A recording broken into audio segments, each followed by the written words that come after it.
Hola, ¿qué tal chicos? Eh, ya habiendo dado esta primera evaluación, ahora comenzamos con los siguientes temas.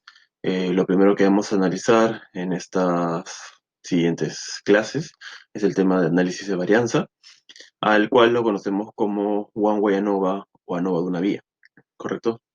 La diferencia, básicamente, con lo que hemos estado haciendo antes es, bueno, lo similar es el hecho de que sigue siendo una variable dependiente que ustedes quieran evaluar, la que van a medir, y ahora lo que van a ustedes manipular, o la variable independiente, ya no va a tener dos condiciones únicamente, va a tener tres o más. Básicamente esa es la diferencia más grande, ¿no? Entonces ustedes ya no van a tener mu1 y mu2, sino van a tener mu1, mu2, mu3, mu4, mu5, lo que se necesite. ¿Correcto? Y necesariamente para hacer la ANOVA de una vía, o un ANOVA, tienen que tener una distribución normal, o que se asemeje a una distribución normal, o que la falta de normalidad no sea tan severa como una manera de poder también utilizarlo, ¿no? Entonces, hay de hecho en este PPT más cosas de lo que voy a mencionar, es básicamente un repaso básico y hay cualquier cosa adicional lo podemos conversar en la clase. Básicamente es lo que les acabo de comentar. Tienen que ser muestras independientes, también tiene que ser un diseño intersujeto. Es decir, el ANOVA de una vía vendría a ser como la prueba T-Student, pero si es que ustedes tuvieran tres o más grupos. Es la única diferencia, básicamente, en términos de cuándo se utilizaría, ¿no? Eso es. Y ya una cuestión del planteamiento de la hipótesis es de que, claro, ustedes tienen, cuando tenían la anterior, tenían comparo uno con 2 mayores, menores, igual ya. Pero acá tienen uno 2 uno con 3 2 con 3 tienen varias. Y si son más grupos, tienen más hipótesis, ¿no? Entonces, para ello se plantea un contraste global o la prueba ómnibus, que se conoce también, el contraste global, ¿no? Donde básicamente ustedes van a comparar el H0, que los grupos son iguales, y que el H1 los grupos son diferentes, ¿no? Y luego van a haber contrastes específicos, y ahorita voy a llegar a eso, ¿vale? Entonces, en este ejemplo partimos de que un grupo de investigadores desea conocer cómo la simetría del rostro puede tener un impacto en la percepción de atractivo físico en un grupo de mujeres solteras entre 20 y 25 años. Y se presentaron tres tipos de rostro. El uno es sin modificación, el 2 es rostro asimétrico y el 3 rostro simétrico. Se desea conocer qué rostro tiene el puntaje total más alto en una escala de percepción de atractivo físico. Además, se presume que el rostro simétrico tendrá un puntaje más alto, en comparación con los otros tipos de rostro. ¿Sí? Entonces, si acá se dan cuenta, ya nos están planteando no solamente que se quiere conocer cuál es el rostro más alto, no, sino que el rostro simétrico tendrá un puntaje más alto que los otros dos. O sea, el grupo 3 va a tener un puntaje más alto que el grupo 2 y el grupo uno, ¿correcto? Esas serían como que sus hipótesis. Pero como les había comentado, en realidad cuando ustedes vayan a plantear esta hipótesis global, el planteamiento global, ¿sí? Lo que ustedes tienen que siempre poner en su H0, bueno, eso sí que se mantiene igual, mu1 igual a mu2, mu igual a mu3, o sea que el efecto del estudio, no, o sea, no hay un efecto. Y el mu H1, la hipótesis alterna, eso significa que todos, ¿no? Todos los mus son diferentes entre sí, ¿no? Entonces, por lo menos en algunas dos. Entonces, ¿qué pasa? Si yo rechazo H0 y me quedo, mejor dicho, si lo acepto, ok, bueno, no hay efecto. Todos mis grupos, los 3 4 5 grupos son iguales. Sin embargo, si yo la rechazo, el H0, es decir, si mi significancia es menor a 0,05, ¿qué significa? Que en al menos dos grupos hay diferencias. Yo no tengo idea, todavía en ese momento no sé entre quiénes están, porque claro, puede haber diferencias entre el 1 con el 2 y nada más. No hay diferencias ni el 1 con el 3 ni el 2 con el 3. Solo uno y 2. ¿Me entienden? Entonces, si ustedes rechazan H0, lo único que pueden decir al aceptar H1 es de que al menos existen dos grupos en los cuales hay diferencias. Y el siguiente paso ya vendría a saber, ¿no? ¿En dónde están esas diferencias? ¿Es el uno con el 2? ¿Es el uno con el 3? ¿O el 2 con el 3? ¿No? Habría que revisar cada uno por ellos. Y eso es lo que tendrían que hacer una especie de varias pruebas de student por cada par. Algo así, ¿no? Pero acá en la NOVA lo puede hacer todo junto y ahorita llegamos a eso, ¿no? Entonces, y el contraste global, ese contraste que acabo de mencionarles, este de aquí, se hace haciendo una comparación entre la variabilidad de los datos dentro de una población y la variabilidad debida al azar. Sí, es decir, nosotros siempre cuando tenemos nuestro experimento y cuando tengamos, de hecho, algún trabajo realizando con ANOVA, siempre va a haber una variabilidad que se deba al azar, ¿sí? Al error algo aleatorio, y siempre va a haber una variabilidad que va a estar asociada a la manipulación, en este caso, es un experimento. ¿Sí? Lo que siempre tenemos que intentar es que lo que esté pasando y lo que esté generando esta variabilidad de los datos sea justamente por la manipulación de nuestro experimento. ¿Sí? Entonces, bueno, acá hay una fórmula, básicamente, cómo se saca el F, porque el ANOVA ya no trabaja con la T, claramente, ¿no? Lo que hemos visto antes era la distribución Z, luego hemos visto la prueba T-Student, que tiene su distribución T-Student, y ahora estamos viendo el ANOVA, que tiene la distribución F de Fisher. Sí, no los quiero marear con los nombres, pero básicamente lo que les va a votar ahora el SPSS es un estadístico que se llama F, ¿no? Y tiene que tener un puntaje que se saca con esta fórmula de acá, ¿vale? Entonces, lo que es importante y que quiero resaltar de esto, ya, es de que el SPSS les va a votar varios números, varios coeficientes, y quiero que se centren en básicamente en dos, ya, es decir, la suma de cuadrados total, que esto vendría a ser qué tan diferentes son los individuos, sí, en todas las muestras, ya, va a salir de la suma entre las dos cosas, lo que les acabo de mencionar.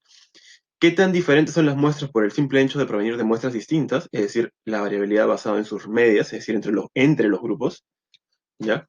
Y la suma de cuadrados del error. Mide las diferencias entre los objetos dentro de cada muestra. O sea, la variabilidad del azar dentro de los grupos, la variedad que es aleatoria. El error, si quieren por así decirlo. Entonces, el SCTR es la variabilidad que se debe a mi manipulación, en este caso, manipulación experimental, lo que estoy haciendo en mi estudio, y esto de acá es algo que no se debe al estudio, sino que son cuestiones más al azar y de error, ¿correcto? Entonces, ¿qué es lo que plantea acá? Básicamente lo que puede estar sucediendo es de que, claro, acá lo que se puede mostrar de que hay un grupo de muestras que están muy separado a ellas. ¿Por qué? Porque las medias entre este con este hay una gran diferencia, ¿sí? Entre cada una de ellas es esto muy chiquito, ¿no? Y dentro de cada una es muy chiquito, pero entre todas las medias hay diferencias, ¿no? En cambio, acá no lo se ve tanto así. De hecho, las diferencias que hay entre las barritas de acá, que son las medias, no difieren tanto, en el sentido, porque acá si se dan cuenta las distribuciones ni siquiera se chocan. Pero acá la última se choca con esta última también, o sea, todo se, digamos, se solapa. Entonces, esto es lo que va a encontrar, esto es lo que hace el contraste global de la NOVA, ¿no? Darte cuenta si hay variabilidad entre los grupos o la variabilidad dentro de cada uno de los grupos es mayor que la otra, ¿no? Entonces, eso es lo que se evalúa. Y al final, después de haber hecho una manipulación con la información, ya sale el CMTR, que salía de este puntaje asociado al experimento, a la manipulación del estudio, y este CM, que es el error, no la manipulación perdón, lo que ha ocurrido de manera aleatoria, ¿no? Y dividiendo este de acá entre este de acá, me sale el F, básicamente, ¿sí? Y el F es importante que tiene que ser mayor a uno, ¿sí? Si es menor a uno, lo más probable es que no sea significativo. ¿Sí? Si es mucho mayor a uno, se rechaza el hechicero. ¿Cuánto mayor a uno? En realidad no está muy claro, pero de todas maneras a ustedes les va a salir también su nivel de significancia para que se den cuenta, ¿correcto? Y eso nuevamente es lo que les mencionaba, ¿no? Lo que tiene que ver el F sale de la variabilidad entre grupos, ¿sí? Entre comparar cada uno de las medias de cada uno de los grupos, y la variabilidad intragrupos, que es la variabilidad que existe dentro de cada una de las muestras. Y esta variabilidad de acá puede haber por errores de muestreo, al azar, etcétera, etcétera. Entonces, y este F tiene que ser mayor a uno. ¿Vale? Esto quizás no queda del todo claro, pero cuando lo veamos ya un poco más adelante y en los ejercicios puede estar mucho más clarito. ¿Vale? Entonces, ¿cómo sale? Esto es lo que me bota el SPSS. No, no exactamente esto, ¿no? Pero me sale toda la información que está acá. Entonces, ¿qué es lo que pasa? Acá está la variabilidad entre grupos, lo que les mencioné, esta parte de aquí, la primera, y luego la variabilidad dentro de cada grupo, que es la parte de acá abajo, ¿no? Este de acá, acuérdense que es el del error y este es el del factor, es decir, la manipulación. Entonces, este es el CSTR que les había mencionado, el CSE. ¿Y cómo sale? Esto luego se divide entre los grados de libertad.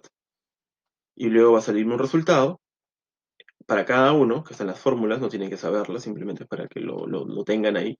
Y esto luego se divide, esto entre esto, y sale la F. ¿Cómo lo vemos? Mira, acá.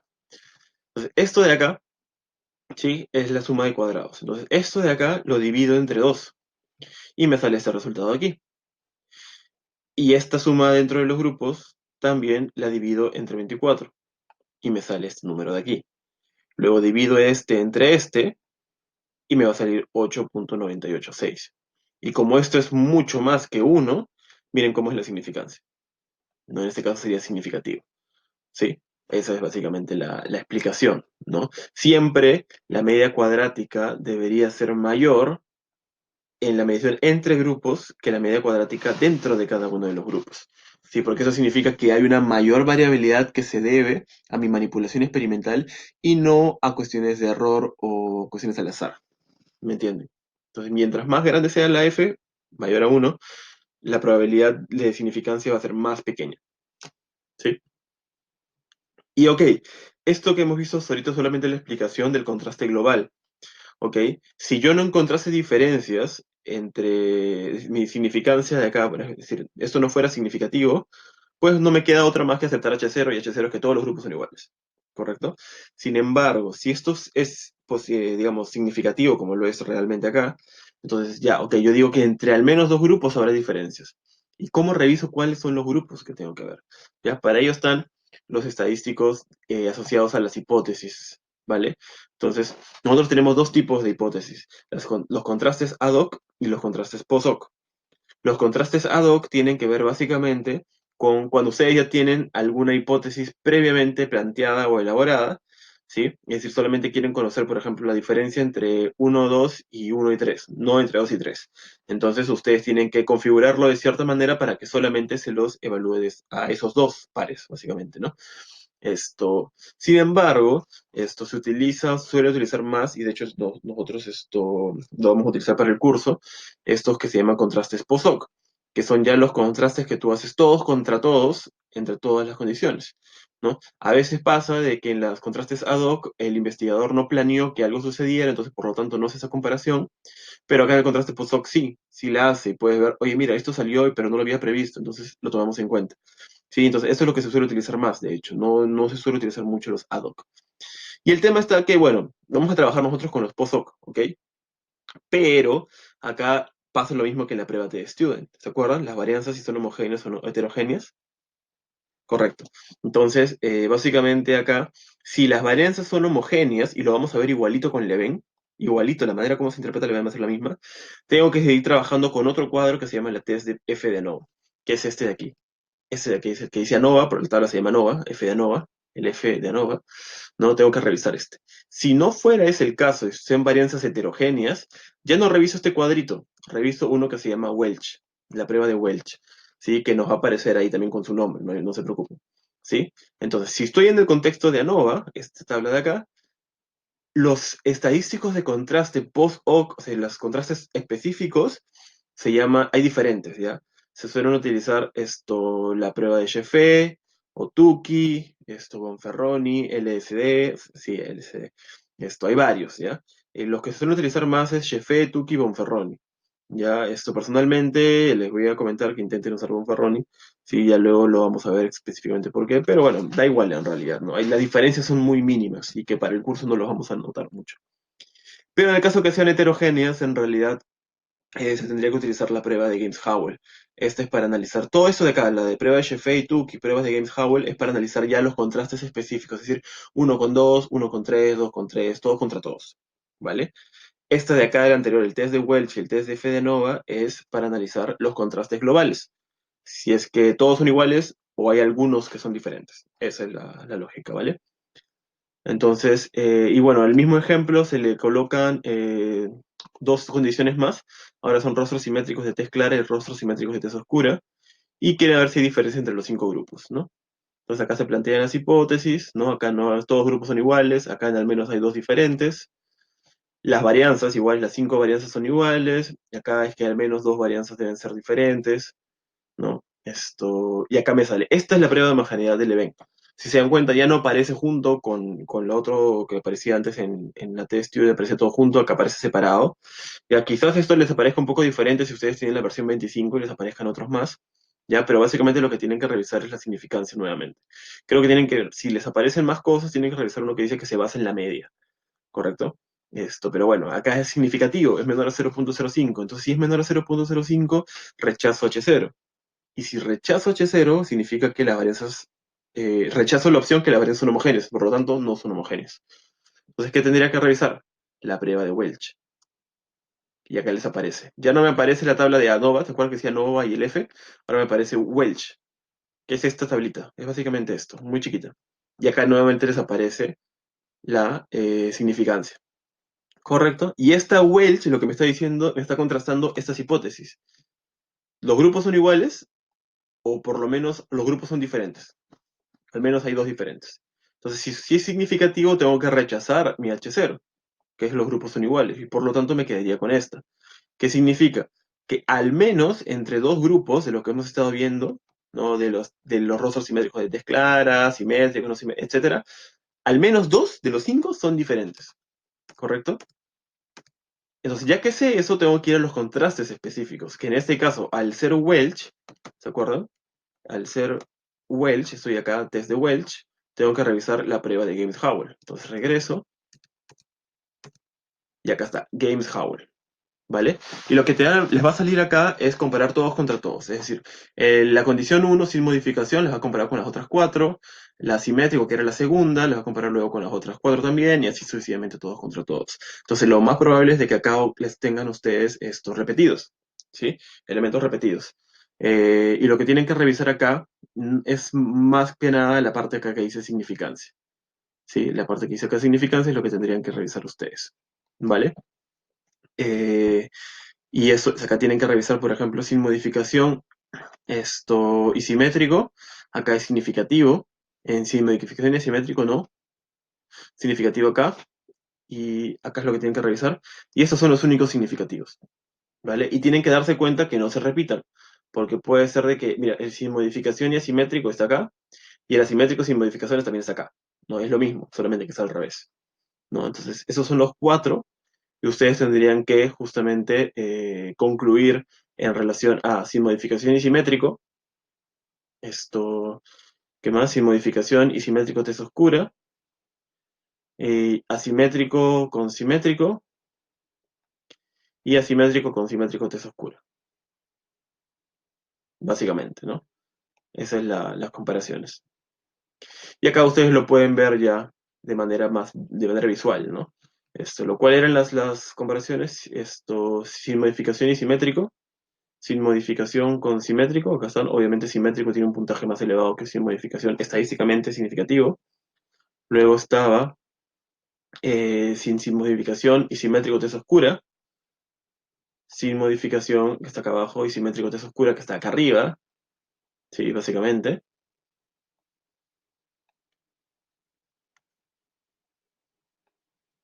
Vale.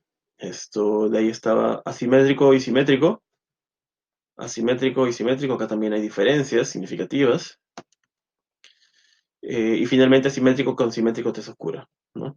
Asimétrico con simétrico tez oscura. Esto es acá, está. Hay diferencias, ¿vale? Entonces, contra ellos yo tengo que, digamos, indicarlo, ¿no? Y concluir qué es lo que está sucediendo, ¿no? ¿A qué rostro se le presta se le considera como más atractivo? Y a qué rostros no. Porque claro, si tú puedes luego comparar entre otros que no fueron, los no significativos también les da información acerca de qué pueden comentar, ¿sí? Puede ser también una buena alternativa. Es decir, un rostro sin modificación y asimétrico. Sin modificación y asimétrico. No es significativo. No hay diferencias. Entonces, da igual que un rostro sea asimétrico o que un rostro no tenga modificación, porque los dos van a ser valorados negativamente. O no tan valorados como los otros tres, por ejemplo. ¿No? Entonces, lo no significativo también da información. Así que ténganlo en cuenta también. ¿Ya? El ejercicio 2 los voy a dejar para que ustedes lo revisen. Igual cualquier cosa me lo comentan. Sí, acá es con la parte ya con el ANOVA, salió que hay varias homogéneas, ¿no? Pero para hacerlo un poco más rápido, paso a la última. Ya, el contraste no paramétrico, ya, el H de Kruskal-Wallis, es la misma lógica de el ANOVA de una vía. Ya, hace lo mismo, solamente que ahora es cuando tengo una distribución no normal.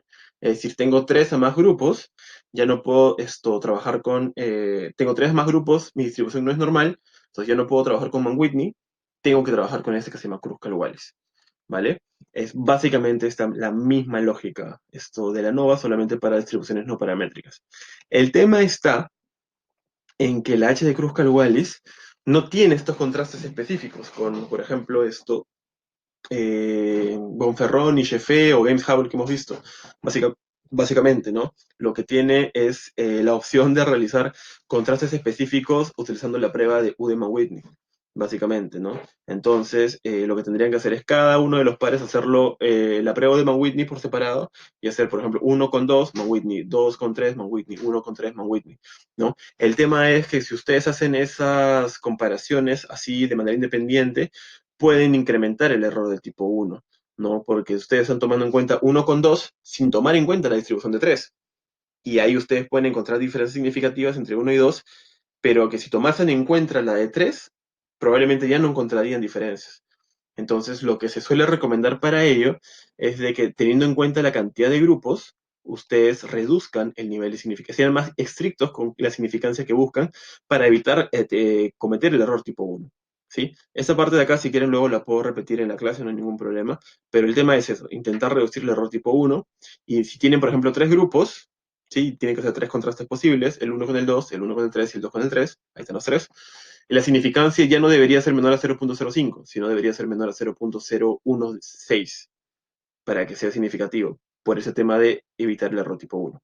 Y así sucesivamente se va reduciendo más la significancia, ¿correcto? Esa es la opción uno. Vamos a ver en el SPSS que felizmente hay otra opción también para trabajarlo, ¿ya? Pero igual tenemos que entender esta lógica porque eso también puede ser algo que nosotros les intentemos luego preguntar sobre ello, ¿no? Y que se entienda también, ¿no? Y nada, esto es, ¿no? Básicamente hacer los contrastes específicos con Udema Whitney, ajustando el nivel de significancia para las comparaciones, básicamente, ¿no? Acá está un ejemplo, ¿sí? Acá es igualito, el H0 es que las medias son iguales, la H1 es que las medias son diferentes, ¿no? Es en preparación de la campaña del 2016, tres muestras aleatorias de personas son invitadas a ponerle nota de 0 a 20 en una escala ordinal a un spot político de un candidato a la presidencia, ¿no? Y cada muestra representa un estrato socioeconómico particular, ¿no? Quieren ver si hay diferencias significativas en las opiniones y si el spot más apreciado es del estrato medio que en el popular. ¿Vale? Esto es lo que me vota, muy parecido a los anteriores, ¿no? Es decir, lo no paramétrico tiene tablas menos grandes, tiene menos tablas, ¿no? Y esta es la significancia, 0.04. Entonces, es significativo, es menor a 0.05, rechazo H0 y me queda H1. Al menos dos de los grupos son diferentes, ¿correcto? Y ahora lo reviso acá. Lo que se hizo acá fue hacer el contraste por estrato entre el uno con el 2, ¿vale?